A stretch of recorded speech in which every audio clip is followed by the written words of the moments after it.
A new study comes out to check whether there is a link between a certain medical procedure, which we're probably not allowed to say on YouTube, and possible heart disease. So I will probably be dancing around the words as we read from Politico and The Hill, but we'll talk about that and what's happening there and what they're going to try to gaslight us with next. In other news, the document saga continues, as now Biden has named his lawyer, his personal lawyer for this, and it is an Obama-era White House counsel. So we'll talk a bit about that and what's going on there and what happens there.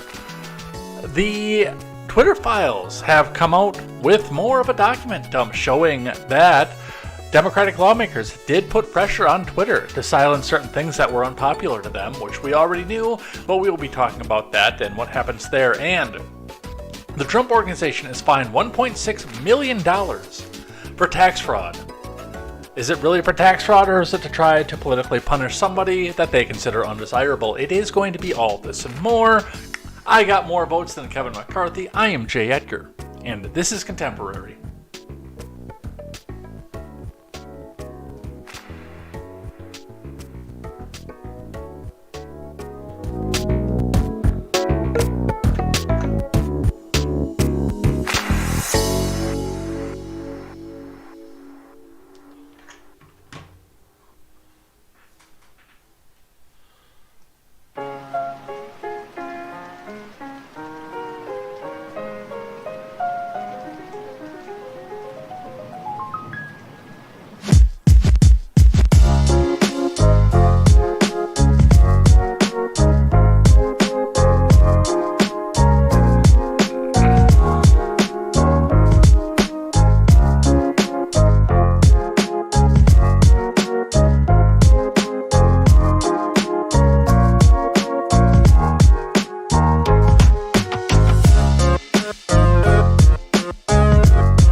Good evening, everybody. Welcome to Contemporary. My name is Jay Edgar, and this is your evening news. We've got I guess it's actually a slower news night than it is before, and I forgot just a little bit, and we got a little bit loud at the beginning, so if I did blow out your eardrums, I apologize.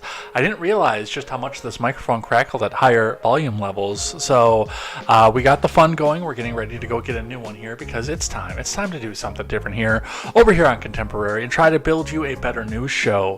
We're going to go over the document dumps. We'll talk about Lisa Marie Presley. We'll talk about the holy jab and the people who are trying to discredit the people who are still standing against it. We're going to talk about a bunch of stuff here tonight. Plus, we will be going through live chat. So I'll be reminding you throughout the show, if you are just lurking, especially if I see the numbers start to count up, if you are just lurking and you want to get your live chat read on the air, we will be doing it at the end of the show, and I will go through as much live chat as I can that's still showing up on the application that they have for cross-stream chat over here. So go check that out. And I have written the names down of everybody who chatted in the live chat right now. So this is everybody throughout the week. Monday, Tuesday, Wednesday, Thursday. I'll be reading all these names and saying a special thank you to all of them, including Busted Hips, who did remind me that I need to call out Busted Hips' name and not necessarily the name that showed up on the screen. So come back in and check that out. Get some live chat in. I'd love to hear what it is that you guys have to say and share some of it out with the world. If some of it does get a little bit too spicy, I apologize. I'm not going to be able to share it on the air because we are trying to keep it family friendly in case the kids are listening. I know it's coming around dinner time for a lot of people here. So let's sit down, let's talk about what's happening here, and let's get started. Before we do, make sure you guys go check out great programming such as The Daily Ignoramus, The Breakdown with Breckenhoff, The R-Rated Conservative, The Porch Boys. Go check out Tweets by Brit, Mr. Behavior, and The No Gimmicks Podcast as we come together to bring you a better news and culture situation from the common man for the common man. That is right. Too many of us get our news from people who wear suits that cost more than our houses, and there's a better news model out there. So go check out all that great programming. I will be working, and one of my big focuses this year is to be working in the background to build a website to get you this better news experience, all collated into one place. And I'm going to tell you right off the bat, I am planning on reaching out to a second news media company that launched about the same time that I wanted to go launch this and see if we can work together, because we have a lot of friends and we have a lot of cross friends, and a lot of these people working together I think is going to do very well for us since we all know each other. So go check that out and we will see if we can build a news media empire for you. But for the news right now, let's get into it, and we will start with the finance and the Dow. Let's get the live chat up here so I can see what you guys are doing, and let's get started. Yes, today is the day that I read the commentary, so if you want to get all the off-hours people in here to see if Sal can try and get me kicked off of YouTube, go ahead, Grant. Make your move. Do your worst. Looking at the Dow to start with here, the Dow ended today at 34,302.61. That was a slight uptick after a very severe downtick that recovered right at the beginning. That is up 112.64 points, or about 1/3%. And this is, of course, after dropping off immediately at the beginning of the day, bringing itself back down below the 34,000 mark to 33,985.38, which means it lost 200 points to begin with, or 2/3%, bring itself back up from that recovery almost a full percent. There's some good news on the horizon. We will see what's happening with that. I do think that some of this is going to roll back as we look at what's happening and the fact that we will probably be in a major recession at some point this year. But we'll look at this. We'll see what happens with that and where they go. Looking at your Bitcoin, that did have a winning day today, gaining almost 1,000 points. That is 19,845.50. That is up $997 or 5% on the day. So those of you who have Bitcoin that have gained 5% of what you had, congratulations. I don't have enough Bitcoin that's a huge bump for me, but I do plan on getting some more. And again, if you think the Bitcoin market is too volatile, I will gladly hold your Bitcoin for you. So go and check that out and see what it is that you would like to see there. And the gas prices around Madison, which are holding steady. There actually is a little bit of a drop in the Madison area, which is weird because we're holding steady at 10% or 10 cents rather up from where we were before.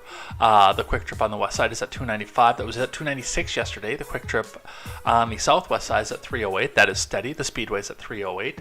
Looking out to the east side, the BP remains at 303. The quick trip on the east side is down to 295. Again, 296 yesterday. The quick trip on the northeast side has dropped below $3 to $2.99.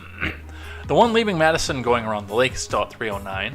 $3 entering the Isthmus, and $3.06 on the Isthmus at the Amoco. I actually want to see where this is, because I've been thinking about this. The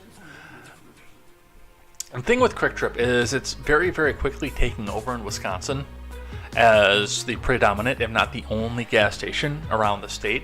I mean, I've lived in the La Crosse area for now 5 weeks, and I only know where there is one non-Quick Trip gas station in the city proper. That's the only one that I know about, which is kind of lame because Quick Trip has bad gas. They've got absolutely fantastic everything else in the store. Their gas I just don't get as good a fuel economy with, unfortunately. Where is this one, though? I'm trying to think if I know this one. Sherman Terrace. What did this used to be? I have no idea. I'll have to look into that a little bit more, because I actually did used to live in... Oh, I know what this used to be. Okay, now I know where this is. This is in a completely different place than I was thinking. Okay, now I know where that one is. But that's what we see coming off of that and where we go. Let's grab one from Investors Business Daily. Maybe we won't, because I guess we have to archive that one. We have to do the big picture. Well, I guess we're not doing finance today. Well, I do actually have a finance article that we can talk about here today, because the Daily Wire is going to talk to us about our federal spending. From the Daily Wire, federal spending must be cut 26% to balance budget, even more to keep core social defense programs intact, according to an analysis. This is from Ben Ziesloff. And by the way, no mainstream media is covering this. The only people that were covering this were The Wire. But let's see what the analysis sounds like and what that looks like. Severe reductions to federal expenditures would be required in order to attain a balanced budget while keeping intact critical programs such as Social Security, according to a new analysis. Policymakers must enact 26% across-the-board spending cuts in order to balance the budget within the next decade, according to an analysis from the Committee for a Responsible Federal Budget, in order to balance the budget, but also exempt programs such as defense, veteran benefits, Social Security, Medicare from cuts. All other federal spending must be reduced by 85%. Due to continued borrowing over the past several years, the desirable fiscal goal of budgetary balance has become much more difficult to reach, and it is highly unlikely it could be achieved in a decade or less, particularly if revenue, defense, and other parts of the budget are excluded from the solution, the analysis says. We do recommend Congress adopt an aggressive but achievable fiscal goal in its budgets and any fiscal deals. I'm going to full stop you right there on the analysis, because in order for us to get an achievable fiscal goal in a budget, we first must have a budget. Remember, when's the last time we had a balanced budget? Well, the last time we had a balanced budget was under Clinton, and I still can't believe for the life of me that I'm saying those words, but that was the last time we actually had a balanced budget. And yet, year after year, term after term, we keep getting an omnibus. Hey, let's just throw money at the problem and spend it, and we'll figure out what it goes to later. Hey, let's throw in all these little bills that we couldn't get passed throughout the year into a pot and turn it into a big omnibus that's 4,000 pages long that nobody in their right mind could ever sit down and read, and then vote on it within a couple hours of having it released. So in order for us to start balancing the budget and reducing spending, let's first have a budget. Keeping veteran and defense spending intact would require 33% spending reductions for all federal programs, including Social Security and Medicare. The average annual benefit for a new retiree would decrease by as much as $13,000, while as much as 25 million recipients of Medicare would lose eligibility. Between 1.1 million and 1.4 million federal employees would be dismissed. Well, that I'm actually okay with. In spite of, it would really do wonders for the labor market. Get some of the dead weight off some of the jobs that are out there and drive wages up in the private sector.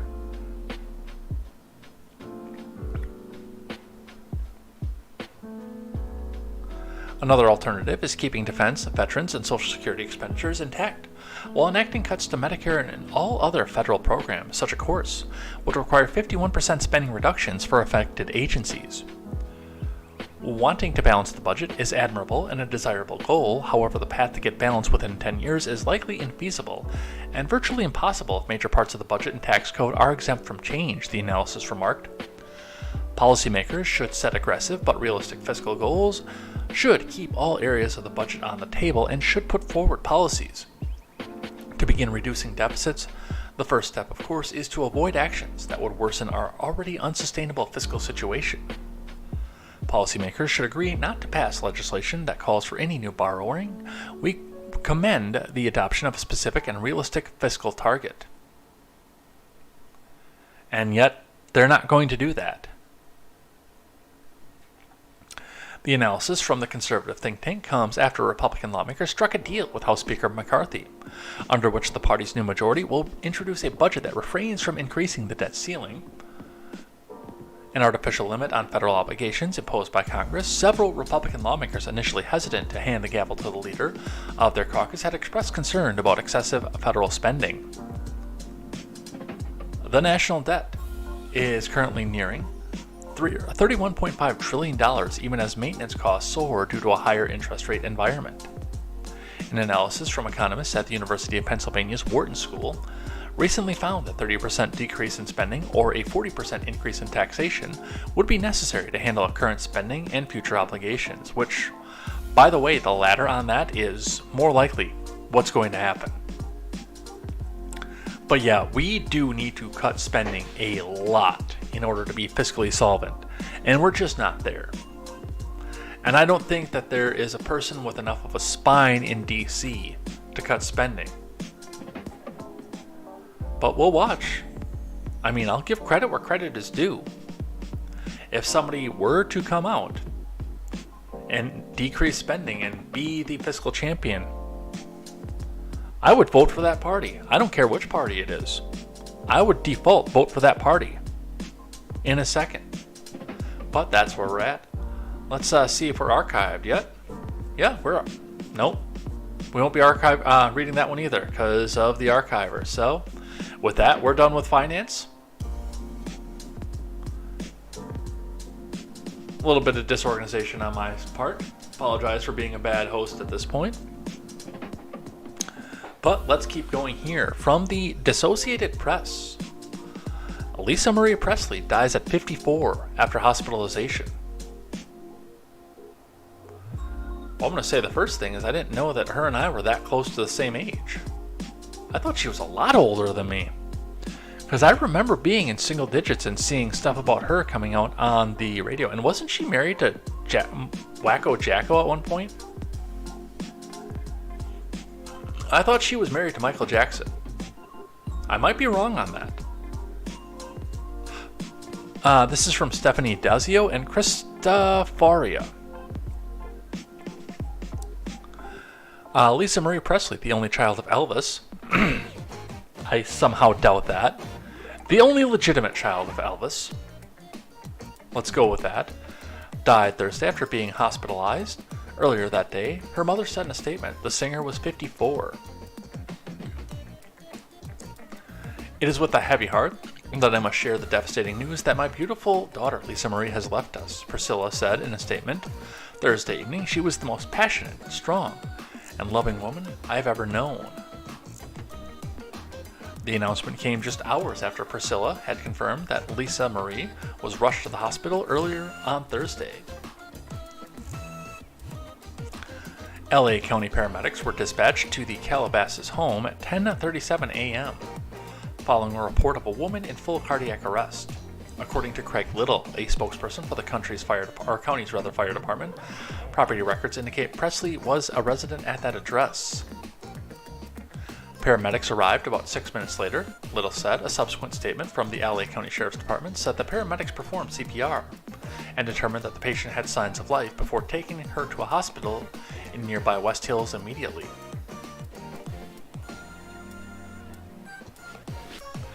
The city of Calabasas is nestled between the foothills of the Santa Monica and the Santa Susana Mountains, about 30 miles northwest of downtown LA. News of Presley's hospitalization was first reported by TMZ and later confirmed by People. Presley, 54, attended the Golden Globes on Tuesday, on hand to celebrate Austin Butler's award for playing her father in Elvis. She called his performance mind-blowing during a red carpet interview with Entertainment Tonight. I really didn't know what to do with myself after I saw it, she told ET of Baz Luhrmann's movie. I had to take like 5 days to process it because it was so incredible and so spot on and just so authentic that, yeah, I can't even describe what it meant. Just days before that, she was in Memphis at Graceland, the mansion where Elvis lived, to celebrate her father's birth anniversary on January 8th. Kristen Sinato and her husband were visiting Memphis from Cleveland when she heard the news of Presley's death on Thursday.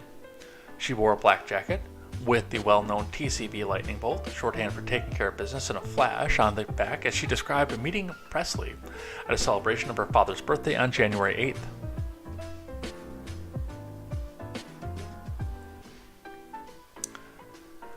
Sinato set down a bouquet of flowers at the front gate of Graceland. "Those are for Lisa," she said. She said Lisa Marie Presley was one of the last connections to her famous father. "Everyone is so shocked about this. Why? Why did it have to happen?" Sinato said, wiping tears from her eyes as she stood in front of the stone wall that borders the home-turned-museum. She deserved a long, happy life. Presley had recently penned an essay published in People about the horrific reality of her grief following her son, Benjamin Keough's death by suicide in 2020. Presley is also the mother of actor Riley Keough and twin daughters. "I've dealt with death, grief, and loss since the age of 9. I've had more than anyone's fair share of it in my lifetime, and somehow I've made it this far, she wrote in August. Researcher Randy Hirschkoft and writer Brooke Leifertz in New York and journalist Kristen M. Hall in Nashville and Adrian Sines in Memphis contributed to this report. A lot of stuff happening with this, a lot. I can only... No, that wasn't her either. That was Roseanne Cash. I was going to say, the only thing I could think of from Lisa Marie Presley was the Tennessee Flat Top Box, but that was Johnny Cash's daughter, Roseanne.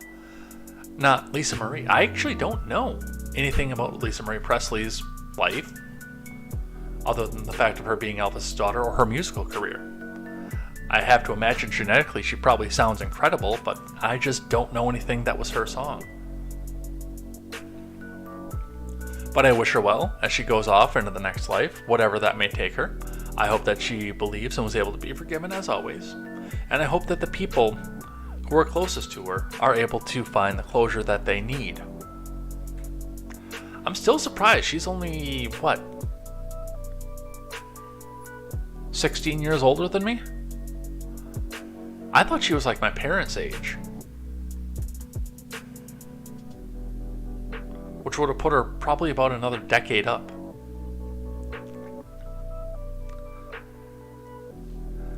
And as far as we go, with maybe some bearing on the hatchet, and maybe the talk of doing regular government functions here, however ceremonial and useless they are. Reading from Fox News, McCarthy invites Biden to deliver the State of the Union address on February 7th. From Brianna Herlihy. And by the way, those of you who are invested in big pharma companies that are good at keeping Alzheimer's patients lucid are probably going to get a nice big bump in your portfolio about the 5th and the 6th. As the White House buys enough drugs that they can pump him through, that they can keep him semi-lucid for 2.5 hours. Speaker McCarthy has invited President Biden to deliver his State of the Union address on February 7th. It is my solemn obligation to invite the President to speak before a joint session of Congress on February 7th, so that he may fulfill his duty under the Constitution to report the State of the Union, McCarthy stated in a tweet on Friday. I don't care about the State of the Union, although in our new time slot that's probably going to intersect with contemporary at this point, so we're probably all going to sit and watch this together with commentary. I'll see if I can find a co-host too, somebody I can bounce ideas off of. Now that we've got a time, I'll ask some people, see if somebody wants to sit in with me. In a Friday letter to the President, McCarthy said the American people sent us to Washington to deliver a new direction for the country, to find common ground, and to debate their priorities. I don't want you to find common ground. I want you to shut the government down. In that spirit, it's my solemn obligation to invite you to speak before a joint session on Tuesday, February 7th, 2023, so that you may fulfill your duty under the Constitution to report on the State of the Union. Your remarks will inform our efforts to address the priorities of the American people, McCarthy wrote.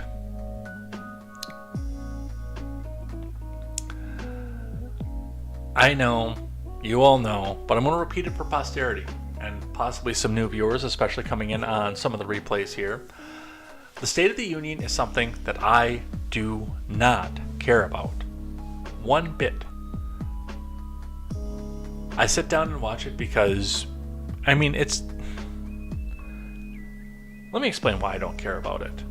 It has become a campaign ad. Bush was guilty of it. Obama was guilty of it. I don't know if Bill was, because I was not old enough for it when Bill was president. I maybe could have caught some of the last few, because Bill left office in 2000 rather. The year that, or 2001 rather. 2000 was the year I turned 16, but even then, it wasn't that huge of a deal to me at the time. But it really has become a campaign ad. I did this, I'm going to do this, here are these celebrities, here are these people out here. I know that they did have Biden not do his first State of the Union for obvious reasons, and we actually thought that we weren't going to get any, but really honestly, when I look at something like the State of the Union, one of the first things I think of is Can we not just go back to this being a letter on a postcard that the president sends to Congress so we can get our legislative things done?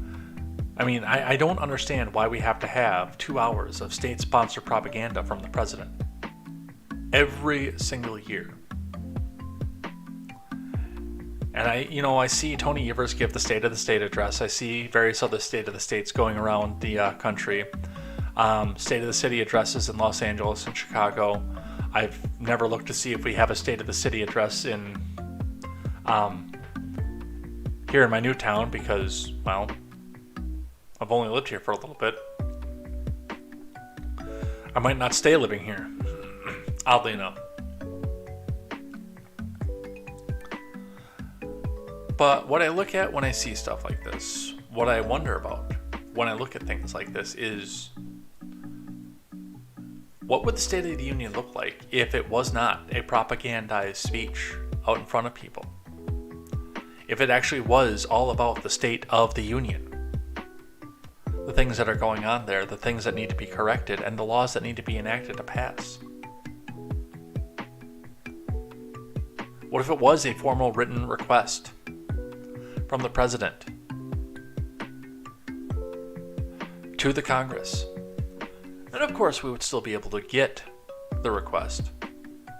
It would still be public record, we'd still be able to see it. But how much different would that be if we didn't have to go through the pageantry, the theatrics, and everything else that goes along with that? The world may never know, but we'll continue to watch and see what happens with that. Alright, let's talk about the title of today's episode.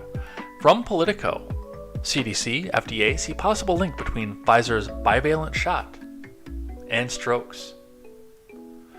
But of course, I will be quoting from this article, Susan, so don't ban me, Susan, but of course we all know that this vaccine is the safest vaccine in the world. Now, there are other vaccines that may have problems, but you should still take them anyway, because otherwise you would be anti-vax. If you question even one vax, you are completely anti-vax and crazy. So you, of course, have to come back in and just take whatever the government tells you to put in your body. And no vaccine could ever give you a stroke. Susan, don't ban me. From Ben Leonard and Lauren Gardner. The CDC and FDA announced Friday that their surveillance system flagged a possible link between the new Pfizer-BioNTech bivalent COVID-19 vaccine and strokes in people aged 65 and older, but they said they were continuing to recommend the shots. The surveillance raised question of whether the stroke risk was elevated in the 21-day period post-vaccination versus 22 to 44 days post-vax, according to a statement on the CDC website. The agency said that other data from the Centers for Medicare and Medicaid Services, Department of Veterans Affairs, and other sources haven't shown any elevated risk of stroke. Although the totality of the data currently suggests that it is very unlikely that the signal represents a true clinical risk, we believe it is important to share this information with the public, as we have in the past when none of our safety monitoring systems detect a signal, the statement said. Now, keep in mind, I'm sure that a lot of you people who are watching this, both now and on the replay, have a lot of questions about whether or not this extends to the risk of heart disease that's completely not happening in young people, and the rise in incidences that are recorded that is completely not happening in young people, so stop paying attention to it. And what I can say to that is, I'm just not allowed to talk about that on YouTube. Plain and simple. At some point, I've got to stream something that is Twitch and possibly DLive exclusive, because that's really the only way that I can talk about any of this. The real-time surveillance system, CDC's vaccine safety data link, met criteria warranting further investigation into whether the bivalent Pfizer vaccine led to a higher risk of ischemic stroke, which occurs when arteries pumping blood to the brain are blocked by a blood clot. Pfizer and BioNTech said in a statement that there's no evidence to conclude that ischemic stroke is associated with the use of the company's Pinko Pox jab. The announcement prompted a response from the House Energy and Commerce Chair, Kathy McMorris Rodgers of Washington, who said the CDC and FDA will testify before her committee. These agencies must rapidly investigate in an open and transparent manner whether or not the vaccine may have contributed to reported strokes, even though we all know that they didn't. McMorris Rodgers said in a statement, "If there is one lesson that the CDC and FDA should have taken away from the pandemic, it's the importance of providing honest, clear, precise, and timely information to the American people without the potential risks and benefits of the pinko-pox interventions, including jabbing." So there's a lot of words here to come back out and say, okay, we might actually go and look into this, but keep taking your shots until we go back and figure this out. And we're only going to be looking at this in people 65 and older. We're not going to look at healthy 24-year-olds, healthy 30-year-olds, healthy 17-year-olds also having issues with this, even though, of course, we all know, wink, wink, nudge, nudge, that never happens.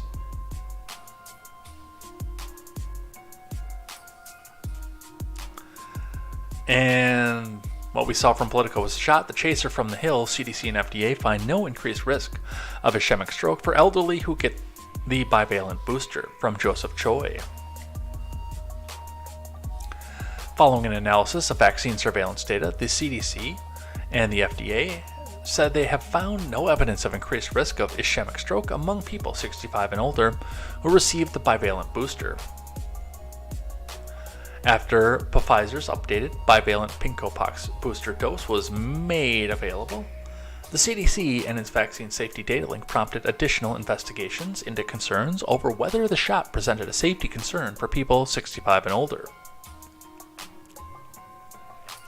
An ischemic stroke, more common than a hemorrhagic stroke, occurs when a blood clot blocks a blood vessel in the brain, stopping blood flow and potentially leading to brain cells dying.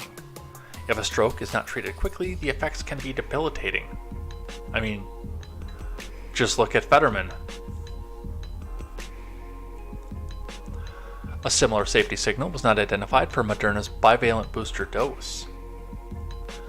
Rapid response investigation of the signal in the VSD raised a question of whether people 65 and older who have received the BioNTech booster bivalent were more likely to have an ischemic stroke in the 21 days following vaccination compared with days 22 to 44 following the vaccination, the CDC said.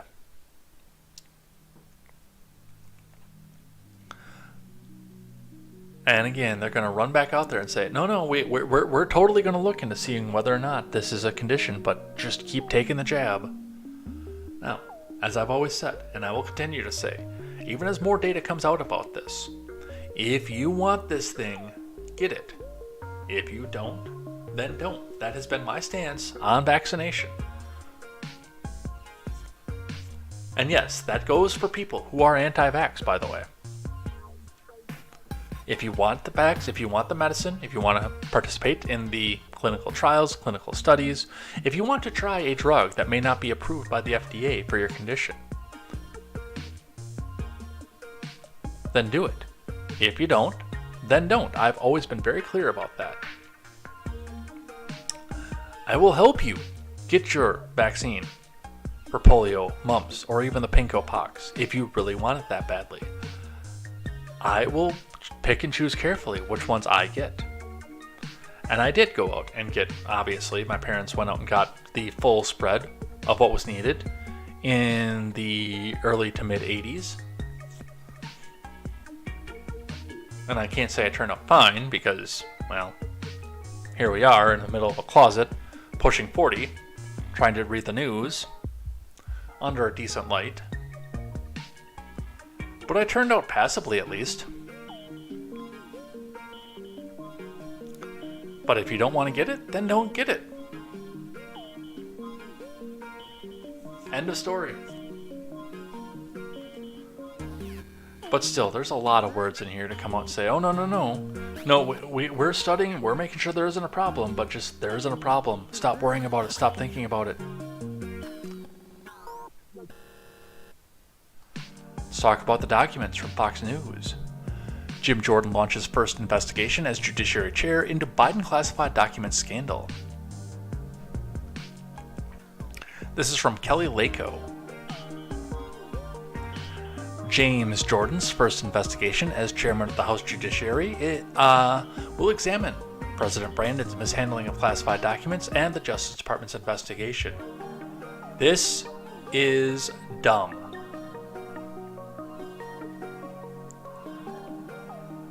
Now, you and I know. If you're a regular viewer of this program, you know. I know.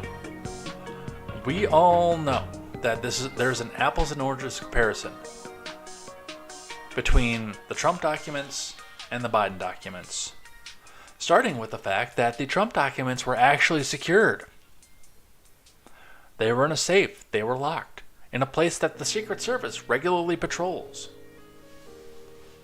Whether or not he was allowed to have them, we may never know, because we will never be able to look and see what is in them that everybody's so up in arms about. But for whatever it is that they were secured. The lock had to be busted in order for the FBI to come in and seize all the documents. A lock had to be broken, cut off. With Biden, they were in a garage. Yes, they were locked up next to his Corvette. And yes, I understand that there's also Secret Service there, but they were in a garage. A broken window. Apparently Hunter had access to them. That's some new stuff that's developing off of this. Did his lawyers have security clearance to see this? To see these documents? Who came into his house? Can we see the visitor logs? And again, the big one, the one that people come out and say that, oh, he can just stand over them and say declassified. As president, the president had broad declassification powers. He could declassify these on a whim, even after he's out of office. As vice president, President Biden did not have that power, and in fact did not get that power until after he came into his term as president now. He has it now, obviously, but at the time that these documents were reportedly taken from the Naval Observatory or the White House, when applicable, to their current locations, he did not have the authority to declass. But I said a lot of words to put that scenario up there to remind you that this is not what your average leftoid is going to see. And if they see Jim Jordan come out here and prosecute Trump for something that actually might be illegal, or at least investigate and recommend charges to a DOJ that's not going to do anything, for something that actually might be illegal, all that the leftoids are going to see is Republicans are using this as a political ploy because they're going after Biden for something and they're ignoring what Trump did. As much as I would like to see some justice come to the left off of this, this is not the way to go about it. It's not. And it really does, again, look very much like political persecution, in spite of what it is that they did. Jim Jordan, as a Republican, is going to have a hard time prosecuting this without looking completely partisan. The investigation led by Jordan comes one day after A.G. Garland appointed a special counsel who conveniently was a Trump appointee to examine the matter, a former U.S. Attorney, Robert Hur. The Justice Department escalated it to a special counsel investigation from a mere review Thursday, after a second stash of classified documents was found inside the garage of Biden's Wilmington, Delaware home. The first documents were found inside the Washington, D.C. offices of the Penn Biden Center think tank. We are conducting oversight of the... Is this Garland? No, that's Jim Jordan. We are conducting oversight of the Justice Department's actions with respect to former Vice President Biden's mishandling of classified documents, including the apparently unauthorized possession of classified material at a Washington, D.C. private office and the garage of his Wilmington, Delaware residence, Jordan and Mike Johnson wrote in a letter sent Friday to Garland. On January 12, 2023, you appointed Robert Hur as special counsel to investigate these matters, they wrote. The circumstances of this appointment raise fundamental oversight questions that the committee routinely examines. We expect your complete cooperation with our inquiry. Jordan is questioning the alleged concealment of information by the DOJ as the White House admitted that the first batch of documents at the Penn Biden Center were discovered days before the 2022 midterms, but were not disclosed publicly until January. It is unclear whether the department first came to learn about the existence of these documents and whether it actively concealed this information from the public on the eve of the 2022 elections, Jordan wrote. It is also unclear what interactions, if any, the department had with President Biden or his representatives about his mishandling of classified material. The department's actions here appear to depart from how it acted in similar circumstances. And they do. They are correct.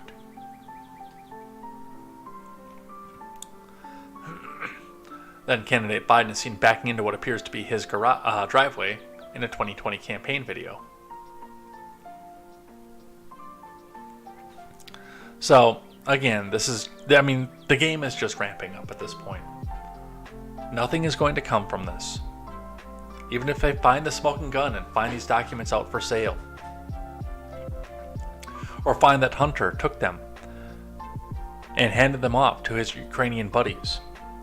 Even if we get to see what's in them, which is the biggest point of contention I've always had with the documents, is what is in the documents. Even if all of that winds up being true, we still have to contend with the fact that we will never ever know what's in these documents. And it's impossible to bring this before a jury. Although in Biden's case, you can't even really impeach him because the crime happened before he was in office. From CBS, total number of Biden documents known to be marked classified is about 20, sources say. From Adriana Diaz, Andres Trier, and Arden Farhi.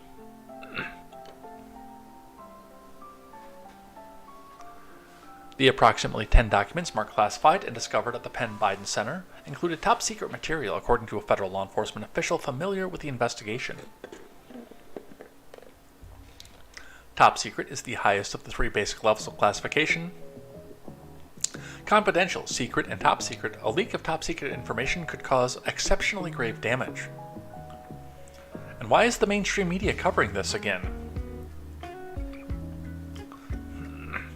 Fewer than 10 documents marked classified were found at the Biden residence in Wilmington, and none were marked top secret. In all, the source said the total number of known documents marked classified is roughly 20 between the two locations.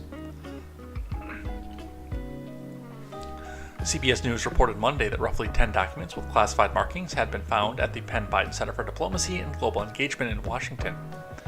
The documents were from President Biden's vice presidential office at the center. Then on Thursday, the White House confirmed that a second group of records with classified markings dating from Mr. Biden's time as vice president had been found in his home in Wilmington. Yeah, we know all that out. And we know that, yes, Richard Hur is going to be the special counsel for this. Again, the question that I always ask is, why now?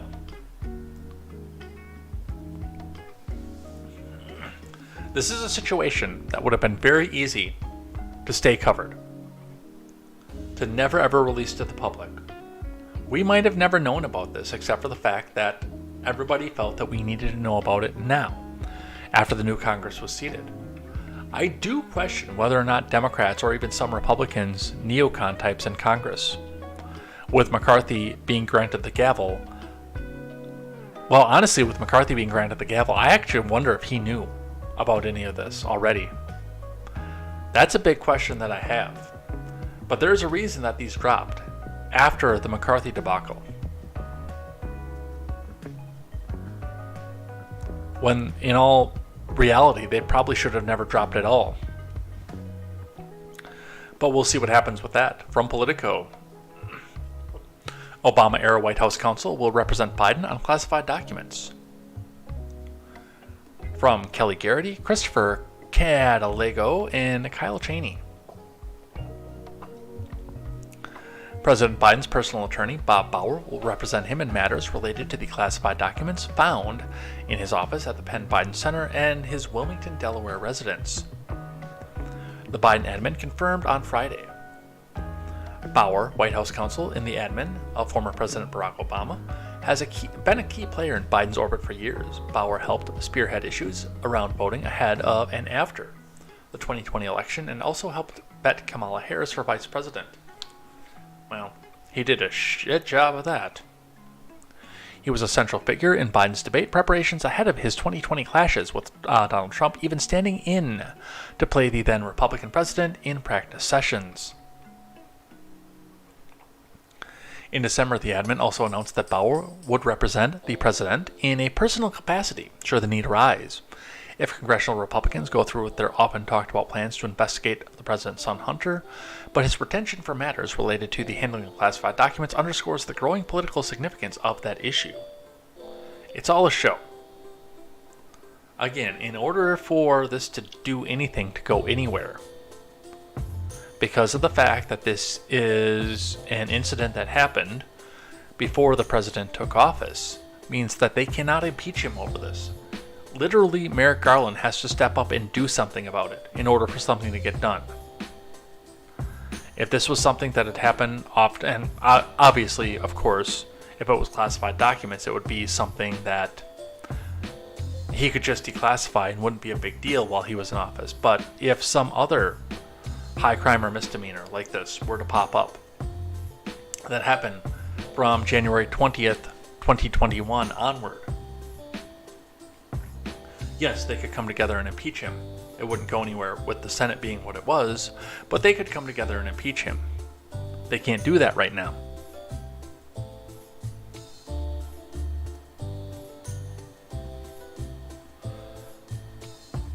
But another swamp creature representing a swamp creature as well. From CNN, fresh off throwing Biden under the bus, how the White House missteps exacerbated Biden's classified documents headache. From Stephen Collinson, this is an analysis, which means this is an op-ed from CNN, so we'll look at what's happening here. We'll talk about that. Biden is facing the worst political crisis of his presidency after a failed attempt to damage control over his classified documents controversy landed him with what all White Houses dread, the naming of a special counsel. Don't worry about it. Once again, you would actually have to have a DOJ that would do something about it. Hell, a Republican DOJ would be much more likely to do something about it than these morons. Biden was doomed to face a political furor the moment his lawyers found the first secret vice presidential file in his former Washington office last year. But by swiftly cooperating with the National Archives, his legal team may have spared him criminal exposure from his discovery, like that potentially facing ex-President Trump over his document haul in Florida. Which again is apples and oranges. But then the botched messaging strategy became more clear when Americans learned that a second batch of classified material, also dating to Biden's time as vice president, had been found in a search of his home in Delaware. This detail was communicated to the Justice Department on December 20th, and yet the White House didn't disclose that this week when it spoke about the initial documents found last year in an office Biden previously used at the Penn Biden Center in Washington.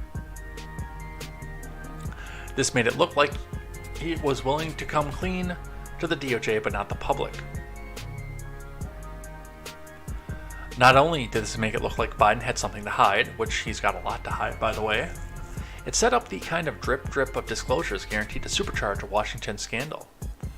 And Biden's bid Thursday to minimize the discovery of secret material in his garage by saying it was locked to protect his beloved Corvette didn't exactly back up his earlier claim that Americans know he takes classified documents seriously.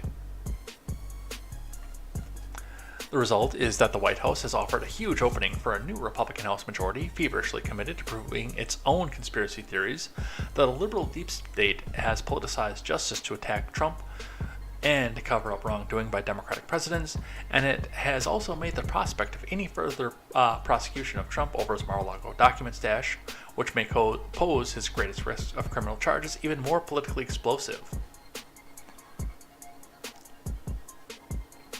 Trump, as he has shown in his lacerations of 2016 Democratic nominee Hillary Clinton over her emails, is merciless in exploiting a whiff of scandal against an opponent.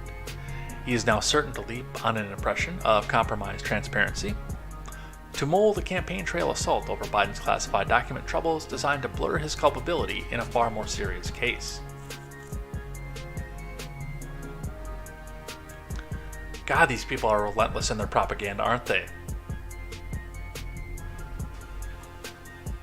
And yeah, honestly, I will say, in support of Biden in this one, yeah, his White House messaging sucked. And again, this is probably not that big of a scandal, honestly. But it was put out there, and it was shown for political purposes. There is a reason this came out now. There's a reason this came out at all. This was not an accident. This was not a mistake, and this was not unplanned by those who are pulling the president's strings. None of this was unplanned. I can tell you that right from the beginning.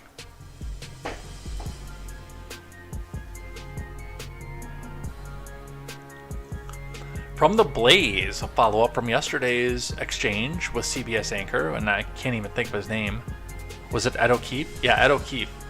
In a follow-up from the exchange with Ed O'Keefe yesterday, from The Blaze, CBS anchors slam White House press secretary for pushing narrative about classified documents. Has not answered a single question. Of course they haven't. None of them have. From Chris Enlow. Do we have video of this? We do.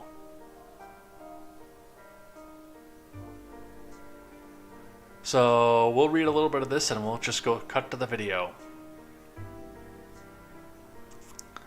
Two CBS anchors called out the White House press secretary, token diversity hire, on Thursday for refusing to answer basic questions about the discovery of classified documents at President Biden's private office and residence.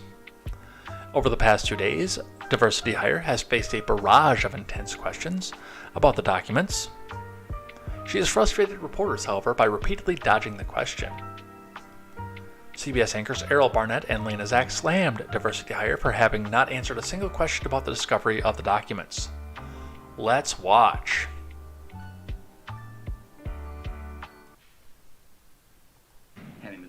For a second straight day now, the White House struggling to answer any questions related to classified documents discovered at locations associated with President Biden, citing Karine Jean-Pierre there, the press secretary, simply reading a statement where she says the president was surprised by the discovery, takes this matter very seriously.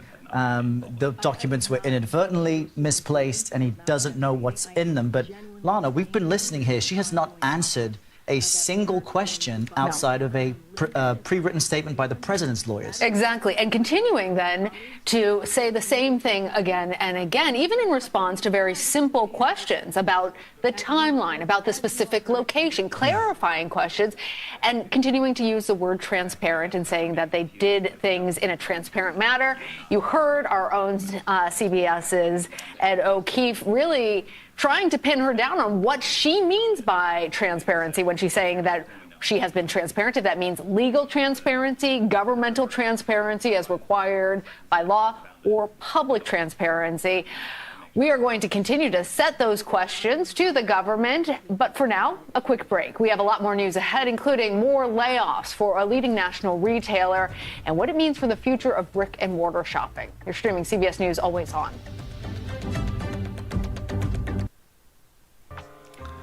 And it's one of the things that it's very important to note as we look into this is the fact that the mainstream media, CBS, is now calling out the Biden admin, which again couples along with the fact that these documents were even laid out in the first place.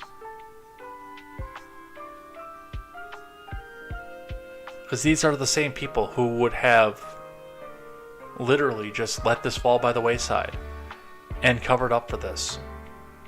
They did it all the time. That's the reason that so many people say scandal-free Obama. From the Daily Wire.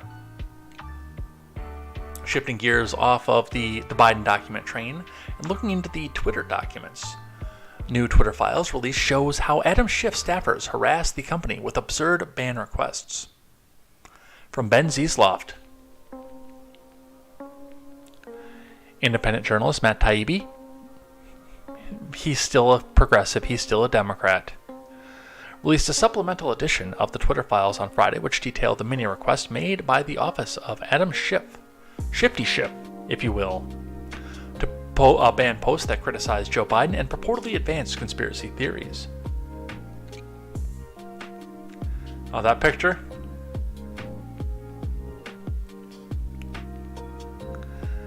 Previous editions of the project revealed by independent reporters based on emails and other internal company documents provided by Twitter CEO Elon Musk have shown that federal law enforcement agencies policed content on the platform and asked executives to remove certain posts. The latest release showed that staffers working for Schiff, the former chair of the House Intelligence Committee, wrote to Twitter quite often asking for posts to be removed. One such request centered upon an edited GIF of Biden, and it is GIF, by the way, not GIF, who was running for the Oval Office at the time after former President Trump retweeted the image. A staffer had claimed that the post, which showed Biden sticking out his tongue and making faces, violated manipulated media policies in an email to former Twitter safety chief Yoel Roth, who responded by saying that the image was pretty clearly edited with humorous intent.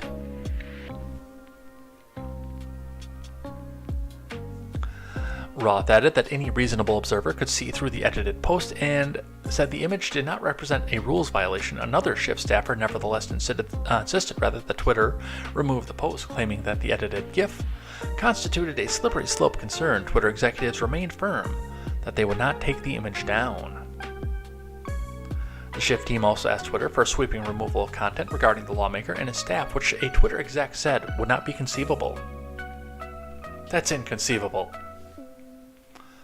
Staffers repeatedly complained about QAnon-related activity that were often tweets about other matters, like identity of the Ukraine whistleblower or the Steele dossier.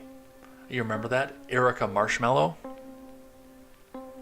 According to Taibbi, who said that Twitter de-amplified such accounts, we can internally confirm that a number of accounts flagged are already included in this de-amplification, one Twitter exec said in an email. The Schiff team, however, expressed concern that de-amplification could inadvertently impede the ability of law enforcement to search Twitter for potential threats about Senator Sean Misko, a former staffer on the House Permanent Select Committee on Intelligence. The newest release of the Twitter files comes after a previous edition showed that Schiff's office asked execs to ban Paul Sperry, a journalist who had written about a conversation overheard by his sources regarding how to remove Trump from office. Twitter initially declined the request, but later suspended Sperry. Another edition of the Twitter files indicated that federal agencies, particularly the FBI, contacted Twitter about the censorship of so many posts that employees congratulated each other in internal company communications for the monumental undertaking of reviewing them. Well, you gotta be proud of something, I guess.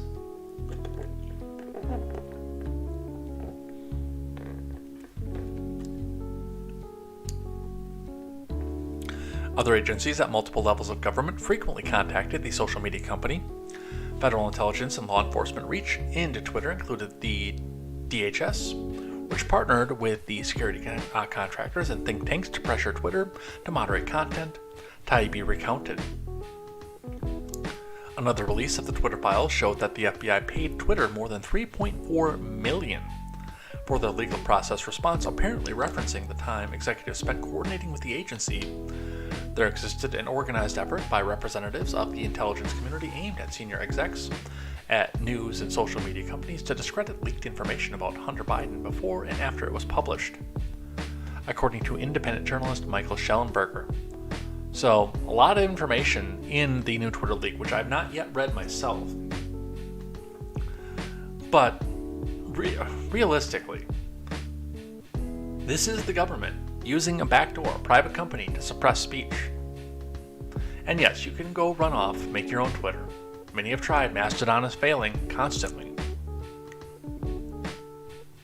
In fact, it's actually, and I will admit that there's a side of this that goes on to the fact that I have not been paying as much attention to Twitter, considering the fact I actually have to do my job now. But given the fact that even there, I'm still on it whenever I can, for marketing purposes, of course, and for the ability to come back and gather stories for Contemporary, I see a lot less people coming back and begging for follows over on Mastodon, or what are the other ones? But this is a series of people who are out there using their government offices to insist and ask a private company to do their censoring of free speech for them.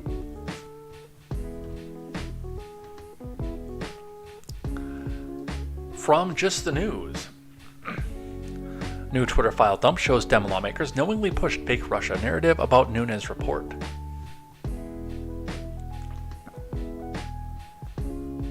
From Nick Givus, Matt Taibbi released part 14 of the Twitter files showing how congressional Democrats tried to discredit the report by then California Rep. Devin Nunes regarding the federal government's Trump-Russia investigation.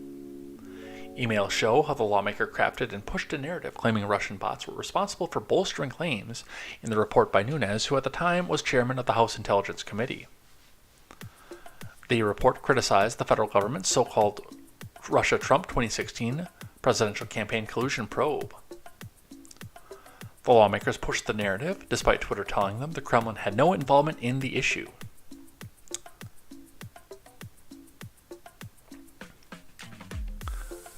And we have some of what's going on here.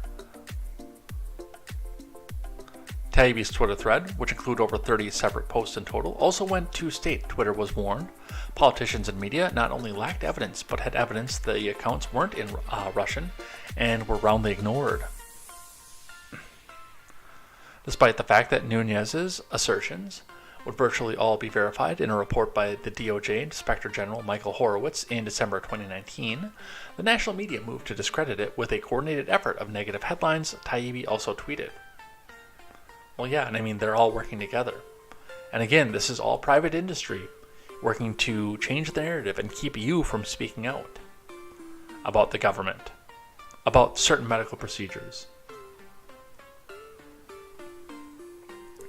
about what it is that we look at when we look at society, and the pinko pox for that matter. Keep you fighting and keep the big people in control. I didn't even put anything on about the tornadoes today. I know that it looks like we had some bad weather down in Georgia. We'll probably talk about that on Monday. Alabama, Georgia, etc. Alright, let's talk about some laws coming out of the new House. I love this remix, by the way.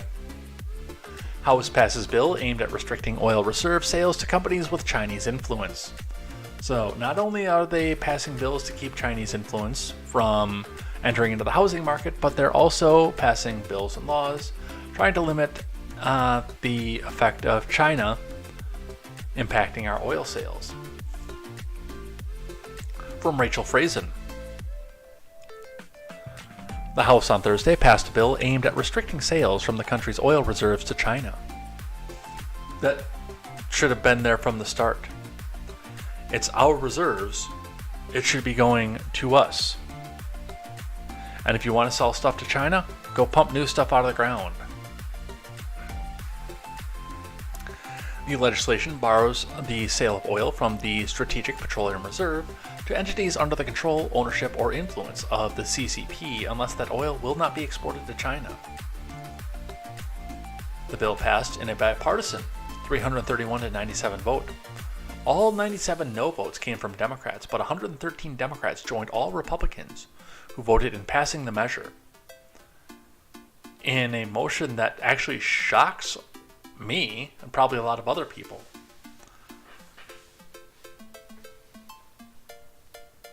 The bill's prospects are uncertain in a Democrat-controlled Senate, but it still represents a significant window into Republican energy and foreign policy priorities for the new Congress.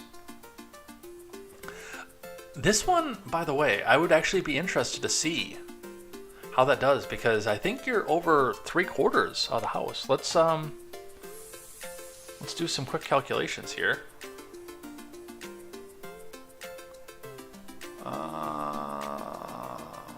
Apparently I don't have my calculator handy.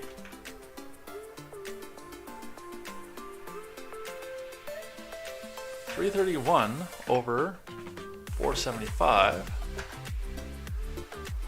So it's not quite 3/4, but it's well over 2/3. 70% of the House jumped on board on this one, which means that this statistically has a good chance of passing the Senate. Now, it's not veto proof as far as I know, unless you get a near unanimous vote in the Senate, which means Joe Biden can go back out and say, guess what? Screw you! I'll sell it to whoever I want. Hunter, who should I sell that to? That friend of yours in China? Oh, okay.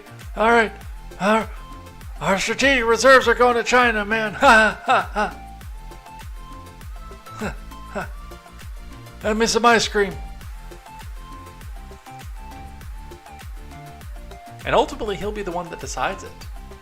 But I'm going to tell you right off the bat, if this does break the filibuster and get passed by the Senate as well, especially without addenda, and it gets to the president's desk and he vetoes it,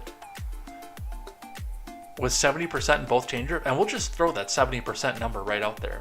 If this gets 70% in both chambers, and the president looks at this and says, screw you guys,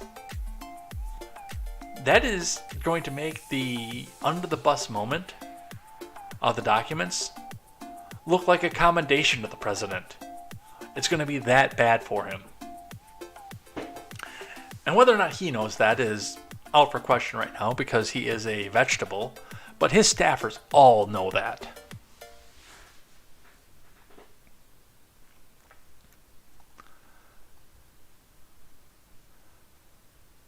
Let's grab one on the Supreme Court.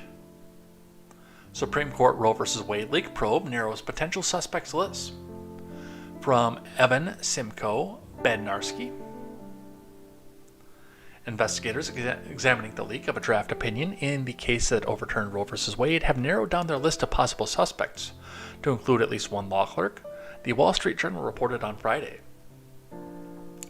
Despite the progress, the culprit who disclosed the draft, written by Alito, has not yet been identified and was not immediately clear how many people were still considered potentially responsible for the extraordinary breach in the High Court protocol.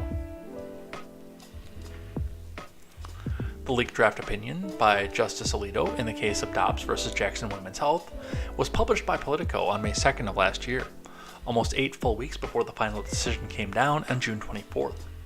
Its release prompted the protests by abortion rights activists around the country, and Chief Justice Roberts ordered an investigation led by the court's marshal, Gail Curley.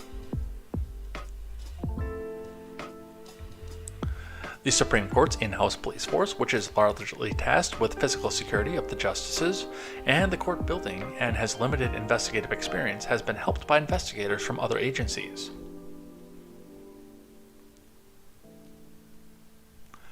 According to the Journal, a field of potential suspects has been significantly narrowed by early summer of last year, but it's unclear how much progress has been made since.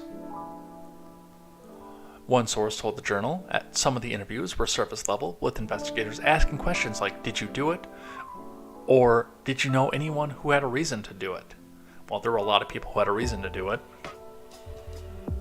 The outlet also reported that investigators had partially relied on publicly available information about court employees to develop theories about the case. So, no answer yet. We don't know who it is, but they're narrowing it down apparently. It's not big news until we actually get a suspect and possibly an arrest, but we'll see what happens.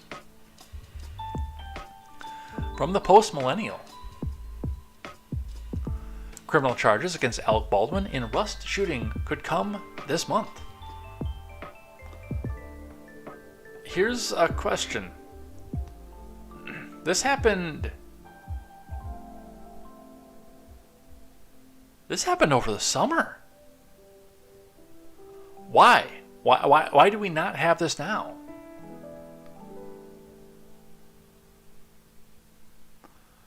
From, do we have an author? I don't see an author's name. I hate not giving credit where credit's due.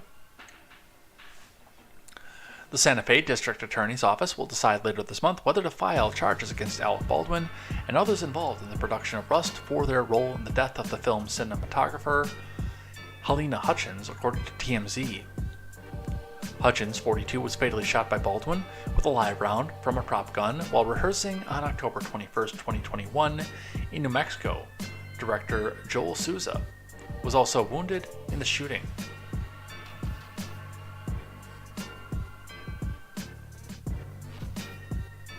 Was it that long ago? Holy crap. And we're still... Was I still working with Elaine at the time?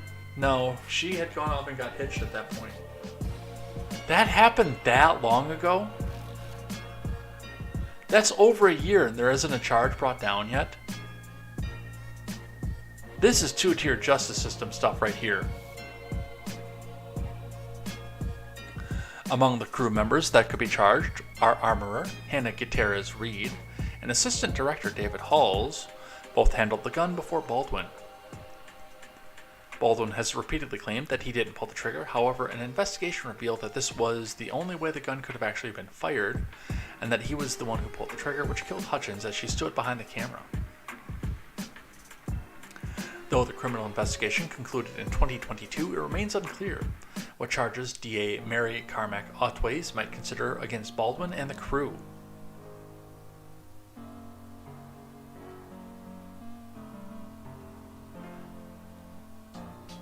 October 21st, 2021. Let's move ourselves out a week, and we'll get an even number of months. That is to October 2022, October of last year. That's 12 months. Then we have November's 13, December's 14, and January's 15 months.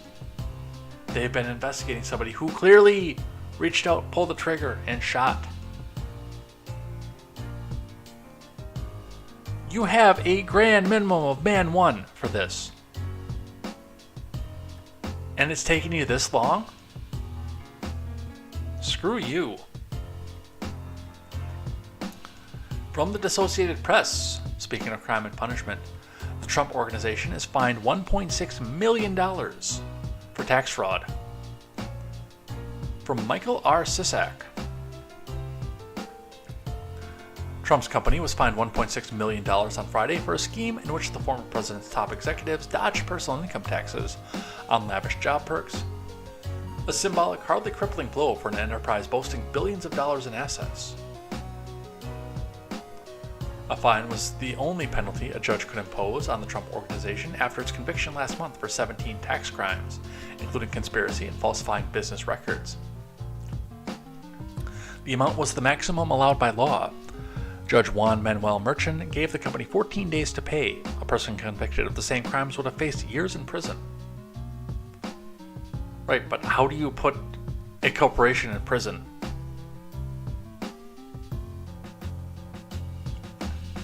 Trump himself was not on trial and denied any knowledge that a small group of executives were evading taxes on extras including rent-free apartments, luxury cars, and private school tuition. Prosecutors said that such items were part of what they dubbed the Trump Organization's deluxe executive compensation package. The company denied any wrongdoing and said it would appeal. It's your prerogative. Again, as the article pointed out, given the assets that you boast, it really is a drop in the bucket, but do you. The rest of us will watch.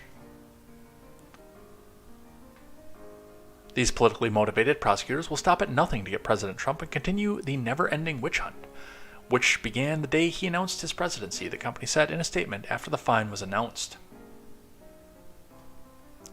Neither the former president nor his children who helped run the Trump Organization were in the courtroom.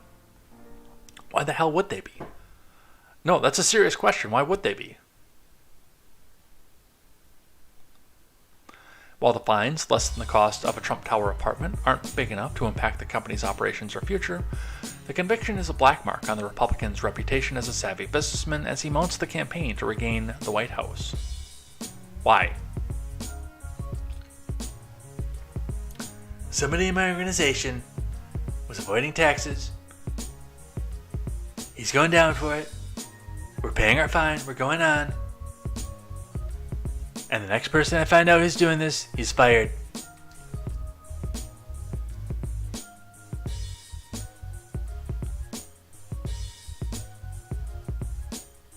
And this guy's blackballed from the industry. This is not a black mark, you morons. But it's something the Associated Press can come back and run with. Alright, let's finish up here. We got just a few more. It's Friday. And by the way, we will also be reading the live chat as we get to the end. So, get your last minute commentary in. Slow night tonight, though. From NBC News, Arizona plots to eradicate extremists. From Natasha Korecki. Republicans in Arizona are still steaming over their losses last November. They blame the MAGA movement's outsized influence in choosing the party's unsuccessful general election candidates, like Carrie Lake for governor and Blake Masters for the U.S. Senate. Honk honk. Now a faction of the GOP isn't just calling for the state's chair's head, it wants to overhaul Arizona's electoral system with one overarching goal in mind. Stamp out extremists. Democrats are joining in the effort, which aims to put a question on the end of the 2024 ballot that could upend the primary system in a critical battleground state. Save democracy, which this is another situation where you can replace democracy with hegemony and get the actual meaning of it. A nascent Arizona coalition is heavily focusing on opening the state's primaries to allow voters to cast their ballots for any candidate, regardless of party affiliation, which would allow the growing number of independents in the state to play a role in those contests. In Arizona, like many states, primary voters can cast ballots only for the parties for which they're previously registered. Early discussions also include the possibility of ranked choice voting. Getting a question on the ballot to change the electoral system is a huge undertaking that will necessitate 500,000 500,000 signatures, a significant persuasion campaign, and tens of millions of dollars in fundraising, said Chuck Coughlin, Arizona-based Republican strategist helping to steer the effort. Coughlin said that the movement began after MAGA Republicans' chokehold on the party brought losses in 3 election cycles. Honk honk. Arizona Democrats now hold both Senate seats and the governor's post for the first time in more than 70 years. No, they don't. No, they don't. Kyrsten Sinema's an independent. That's a lie.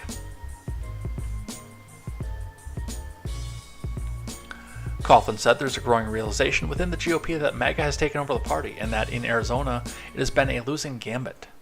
Oh yes, it's so terrible that people think the government should work for the people that elects them, not the other way around. What a terrible thought. Holy crap, these people. The relatives threw you out of the house, Coughlin said at the MAGA wing of the party. Now you want to go back into the house? But the crazy effing relatives that still live in the house, they're not leaving. But Lake's defeat was razor thin by roughly 17,000 votes out of more than 2.5 million cast. The machine protects itself. It always will. Don't let these people from outside the political circles get into these offices and do whatever it takes to make sure they never get there. From the Hill. Omnibus includes $2.5 million for residential security for senators. Shocking. From Jared Gans. The omnibus bill to fund the government for fiscal year 2023 includes more than $2 million for residential security for members of the Senate. The bill states that the $2.5 million shall be provided to the office of the Sergeant at Arms and the doorkeeper of the Senate for a residential security system program that is to remain available until the funding is exhausted. 10 days, by the way. The Sergeant at Arms and doorkeeper is the protocol and chief law enforcement officer and principal administrative manager for the Senate. The residential security funding comes almost 2 months after a man broke into, honk honk, the San Francisco residence of Nancy Pelosi and her husband Paul. The speaker was not at the house at the time, but her husband was severely beaten with a hammer. The man allegedly asked, "Where's Nancy?" when he broke in. An officer testified in court last week that the assailant was also planning to target a range of other public figures, including Gavin Newsom and Hunter Biden, the president's son.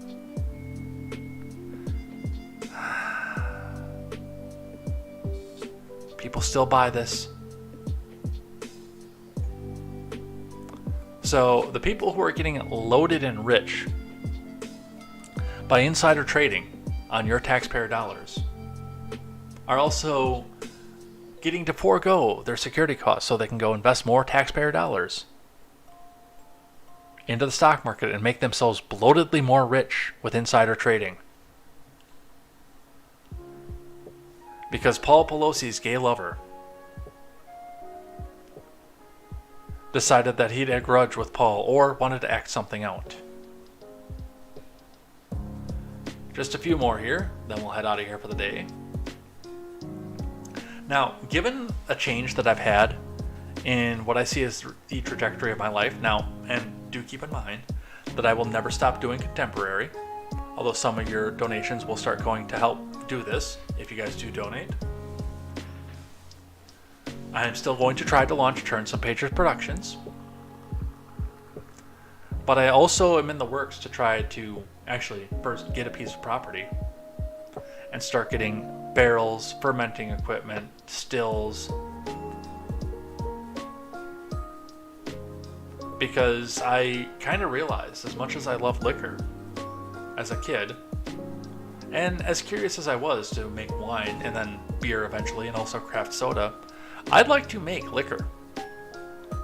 But now, of course, and Arvolt said this in a group chat that I'm in, a food group chat that I'm in, said, when I said that I wanted to get distilling equipment, he said, "Oh, for water, right?" Wink, wink. And I said, "No, it's not for water.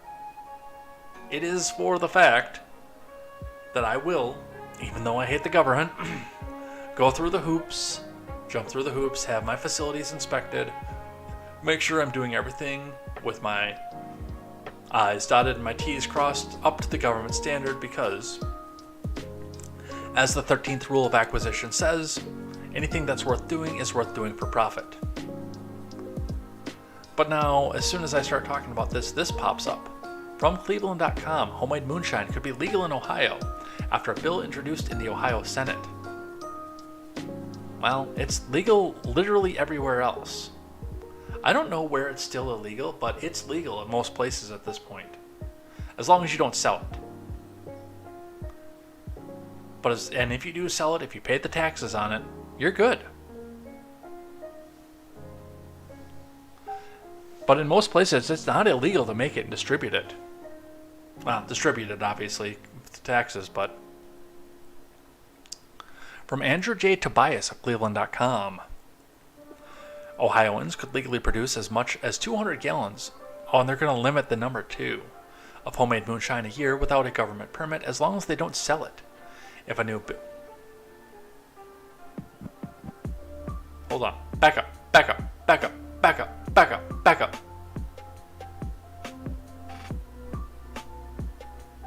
200 gallons of homemade moonshine a year, as long as they don't sell it. If you get to 199 gallons of moonshine in a year, and mind you, remember, you're not going to be drinking this as fast as the bottle of Sky vodka that you got sitting on the top of your fridge that you replace every other week because you can't stand your wife.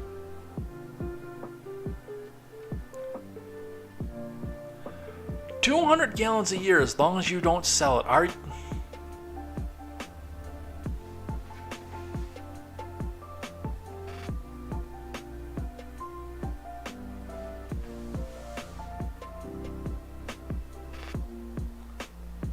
What exactly do you plan on doing with that much corn liquor?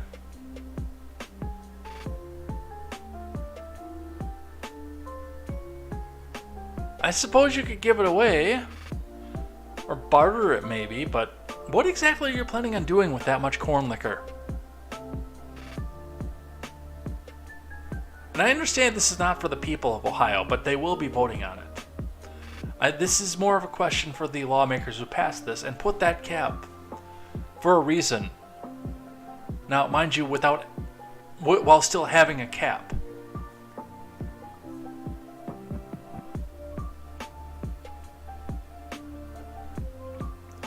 I mean, I'm gonna tell you right off the bat, for most people out there without a permit, you might as well have just said unlimited, as long as you don't sell it. What do you plan on doing with that much moonshine?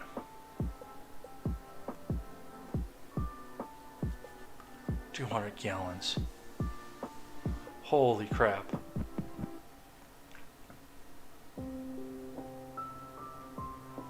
If you're producing that much moonshine, you better be selling it. Because what did I just say about the 13th rule of acquisition?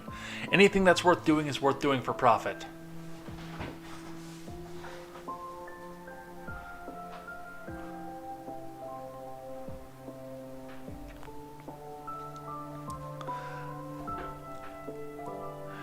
On Thursday, the Ohio Senate introduced its first batch of bills in the new legislative session,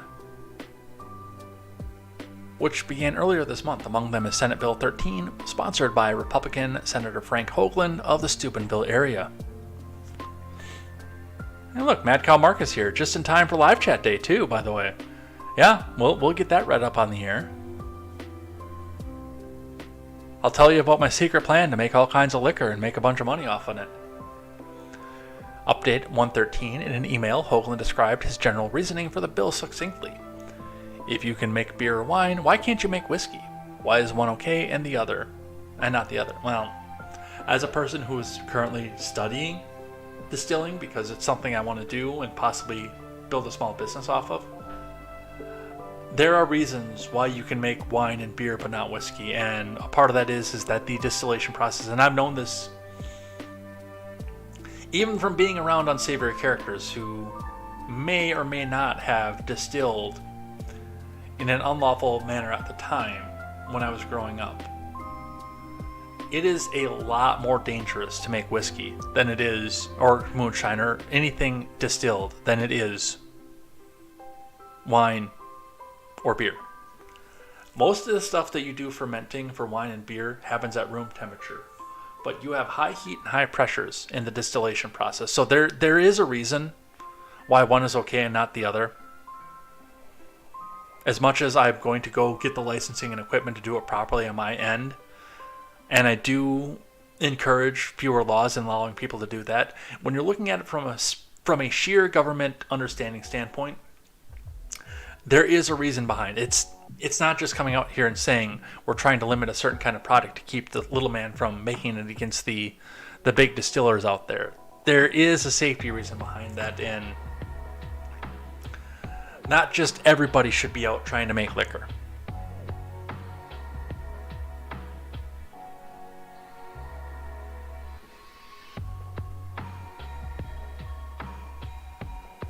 SB 13 would legalize the production of homemade liquor, capped at 100 gallons annually per household as long as someone lives there who is at least 21 years old. The cap would lift up to 200 gallons if at least 2 people who are 21 or older live there. Again, if you're not selling it, what the hell are you going to do with 200 gallons of corn whiskey?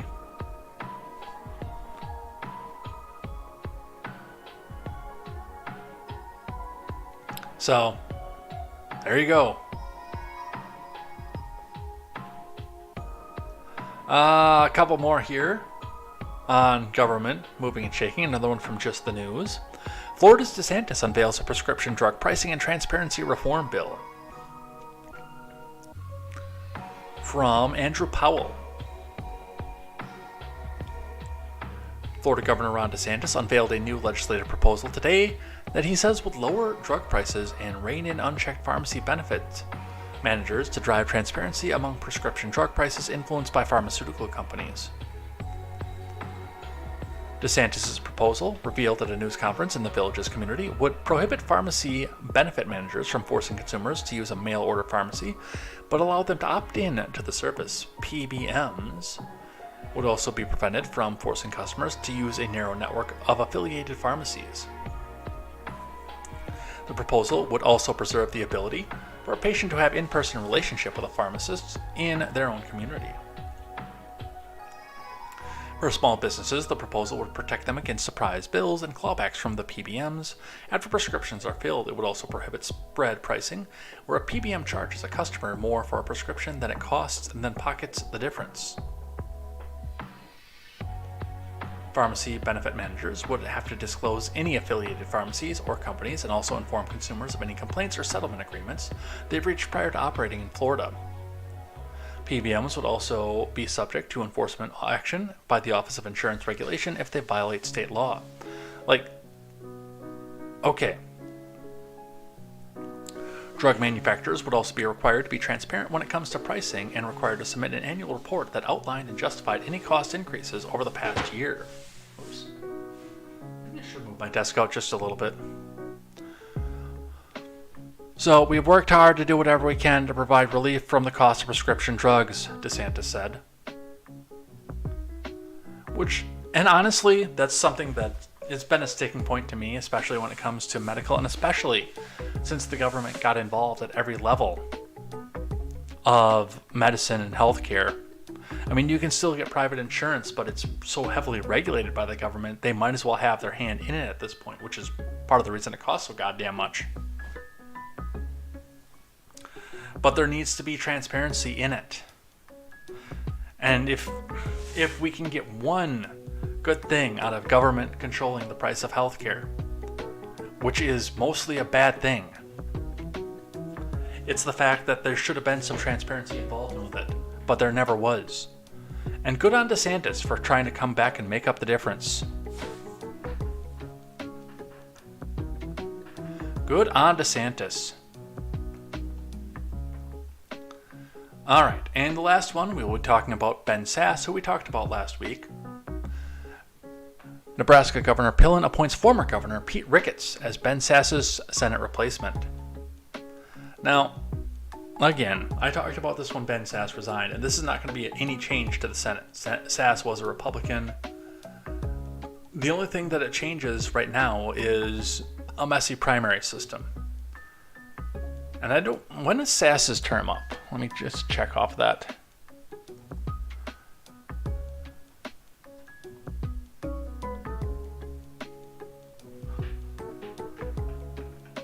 Ben Sasse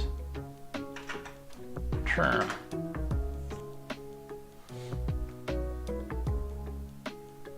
Ballotopedia.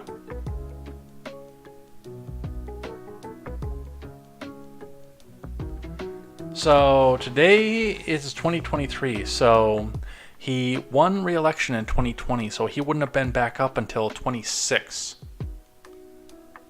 So the new guy, Pete Ricketts, gets to be a senator for 3 years before he has to even think about getting a primary.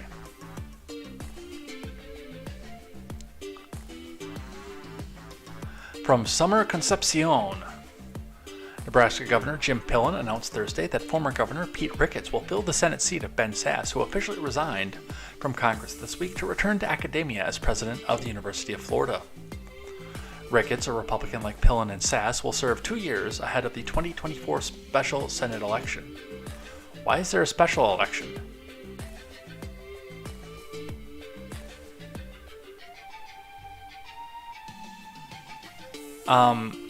Sasse was not supposed to... Oh, state politics confuse me. Because they're different from state to state, and they're designed to be different from state to state, but state politics confuse me. Why? Please explain this to me.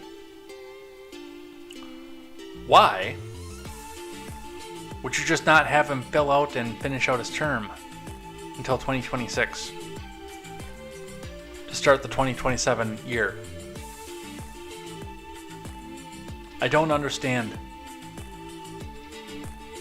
Because then you have to go back and have another election in 2026 because special elections don't fill out the term. That's why Raphael Warnock had to run again.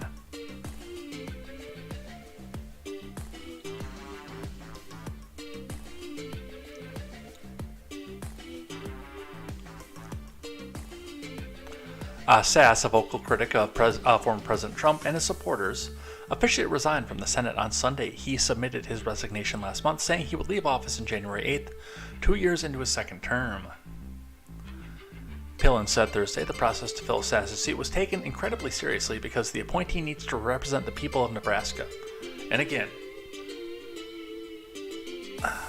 having Pillen make the appointment is how, well, the State House is supposed to do it, not the governor. But regardless, is how the Senate is supposed to work.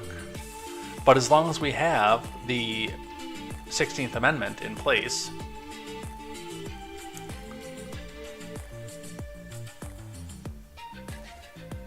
the person who is going into there should be a representative of the people. If you're going to have a special election, do it now. Or let the guy finish out the term. I don't understand state level politics. I don't.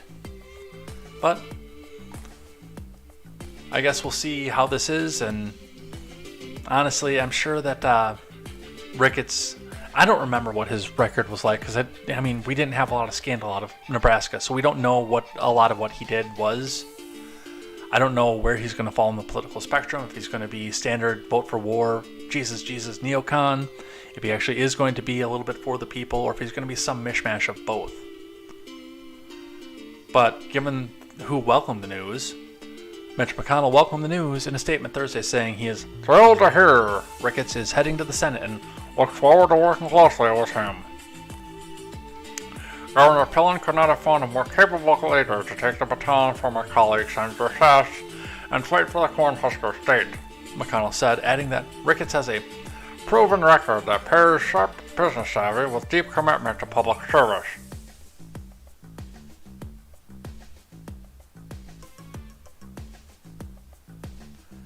Yeah, that kind of tells me that he's not going to be worth a crap.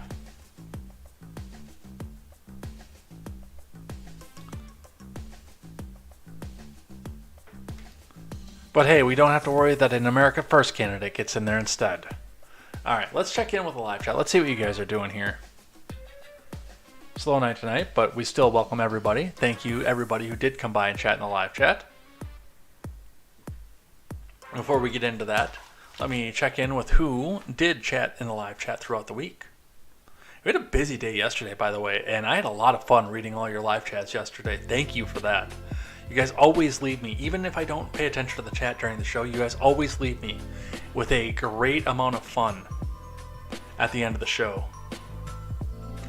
Alright, our live chatters on Monday were Grant, Blind Fear, and Luke Wee. Tuesday, Request Fanning, Grant, and Luke Wee again. Wednesday, a little bit of pickup here. We had Beat Me Up, Mr. Scott, Grant, A. Gaines P, Luke Wee, Busted Hips, and Blind Fear. Which, by the way, Busted Hips showed up as Karen L, and I don't know if it's a dude or a chick, but whoever it was reminded me that, no, this is Busted Hips from the Discord. So thank you for coming by and hanging out with us. Yesterday, very busy day in the chat. 100 messages, by the way. Thank you for that. We had Ron Helton, Blind Fear, Spartan 0000 Superior, who I've not seen in this channel for a long time. Entertaining as always. I don't agree with a lot of his views on our friends from the Levant region of the Middle East. But regardless, he always keeps us on our toes and makes sure we think about what we say before we go. Grant, Blippity Blop, my friend from the UK. Luke Wee and Arvolt24 getting one message in to say that yes, he was here for the live. Let's see. Again, not a real busy day for chat, but let's see what you guys are saying tonight. Grant is asked, is today the day that you read the comments and talk about how, in the echo quotes, they control everything? Well, that's the way that you guys want to take it. This segment of the show, by the way, depends on who's watching and the direction you want to take it.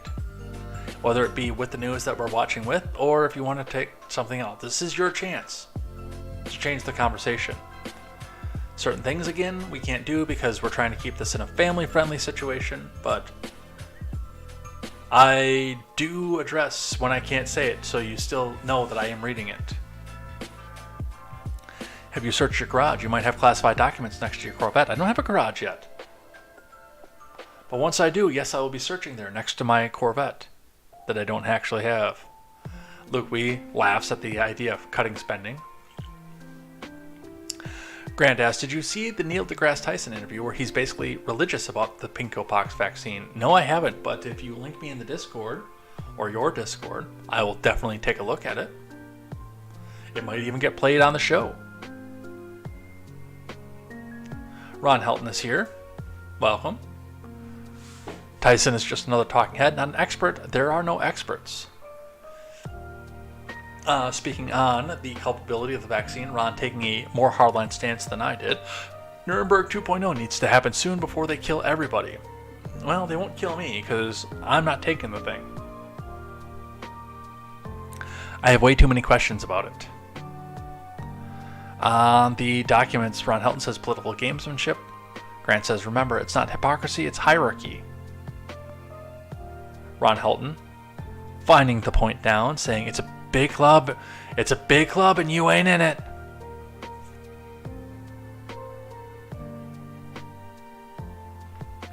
Ron Helton says if all this had come out prior to the 2020 election, Biden would have been run out of town, not selected as president. They covered for the crime family every step of the way. Yeah, they did. Exactly. The found documents were planned. They have no further use for Biden, or they want to drop the Trump document scandal they also created. Yes, that's a possibility. I do think it's a bit more nefarious than that. When I look at it, when I read into it, it seems to me, as I watch it, that it seems more of the fact that they want to corner Republicans into having to prosecute and persecute Trump over the same kind of thing, because they're so eager to do it to Biden. And again, as I pointed out when I was talking about the documents, the average wet behind the ears, Gen Z, later millennial Democrat voter who worships Biden because he defeated the great evil that is the Orange Man, the average one of them are going to see these two situations as being exactly the same. And that's the reality of it. Even though they are apples to oranges different. Grant says she means I'm lying when she says transparency. Yes. The picture they use for Schiff. Yeah, let's pull that back up here. Yeah, he definitely looks like he's evangelizing in that one. That's going to be our background for the rest of the show. I'm going to even move this to the side so we can see it. Adam Schiff looks like he's trying to get us to drink the Kool-Aid.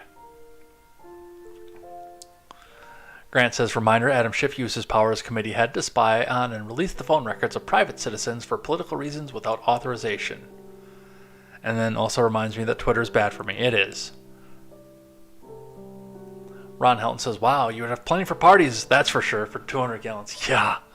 I cannot imagine what you would do with 200 gallons of Shine. I can't imagine what you would do for 200 gallons of Shine if you were selling it.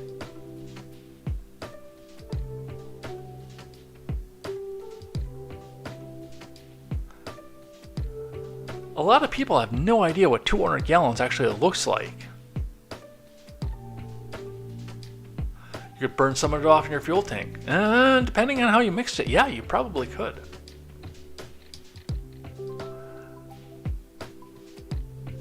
I've actually been trying to think to myself how much of the first shots can we actually use for fuel? Because, hell, gas is expensive.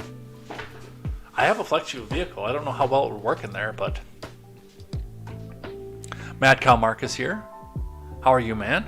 Thank you, Mad Cow Mark. Checking us out from the other side of the world, our Australian friend. Ron says, hell, you brew a few batches and put it up. Will last for years for one person.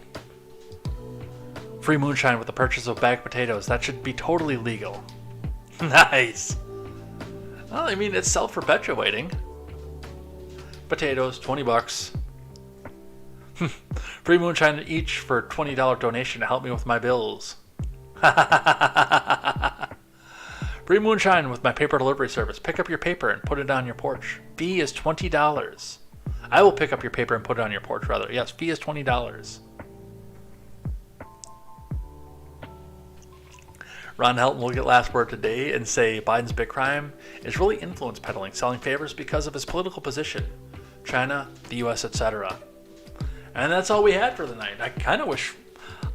I wish when we have a busy night, like, typically Thursday is the night on this channel.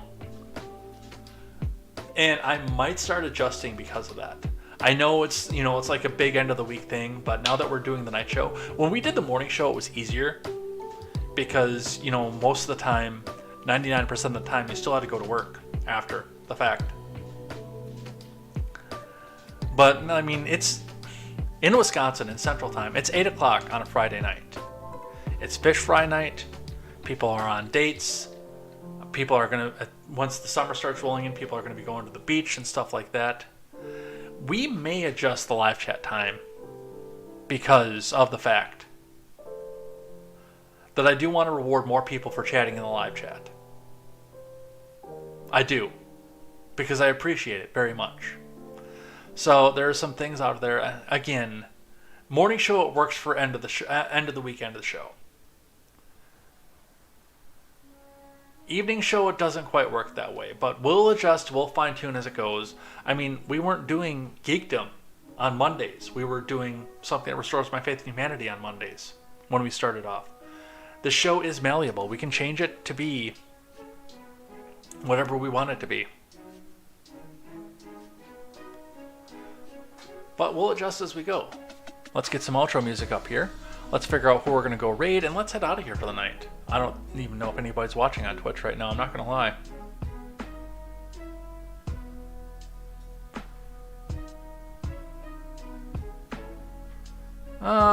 No, it doesn't appear to be. Got a new follower yesterday. Thank you, Starfighter2KS, if you're here. When Finec gave us a big shout out yesterday. Thank you for that.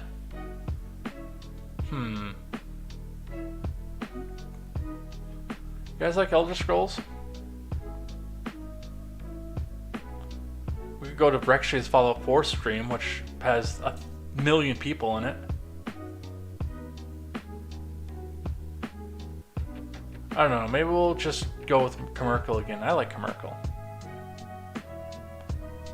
Well, let's go with Deb, Short Fat Taco, because he does political stuff too. Yeah, let's do that. Alright, anyway, let's head out of here for the day. Thanks. Outro music first. Let's do that first. There it is.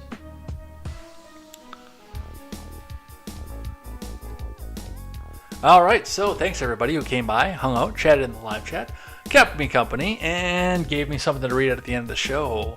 I don't know if I'll be back for video game stream tomorrow. I'm not going to lie about that, because I saw the wood supply that my dad had, and we talked about this on stuff that I'm thankful for the other day. I saw the wood supply that my dad had, and it needs to be padded out a little bit. So I'm probably going to go do that tomorrow. I'm like 95% sure I'm going to do that tomorrow, and I don't know when I'm going to be back. So we'll see what happens with that. Hey, Mr. Zed coming in at the end. But with that, we're out of here for the night. Thanks everybody again. We will see you here on Monday night for your evening news, for your contemporary, and we'll see what happens over the weekend here, especially with the document dump as well. Stick around for that. We will see you here next time. Always look forward to seeing everybody here on Contemporary. Thanks again, and take care. And as always, I am Jay Edgar, and this is Contemporary. Take care.